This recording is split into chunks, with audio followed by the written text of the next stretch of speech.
દોસ્તો મને એક વાત સમજમાં નહીં આવી રહી કે રોજનો રોજ આપણે એક ને એક સબ્જી ખા તો એ આપણને મોઢે આવી જાય ભાવે નહીં તો પછી આ વર્ષો થઈ જાય ભોપા ધૂણી ધૂણી શું કરવા કહે કે માતાજી બોકડો માંગે માતાજીને મોઢે નહીં આવી જતું હવે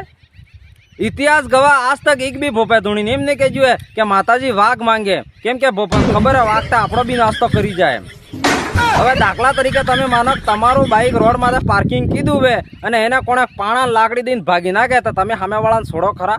તો પછી બોકડો તો મેલડીમાંનું વાહન હે મહેતાજીનું સ્વાર હે તો પછી માતાજી તમે બોકડો મારો તો રાજી થાય કે દુઃખી થાય એમ કહો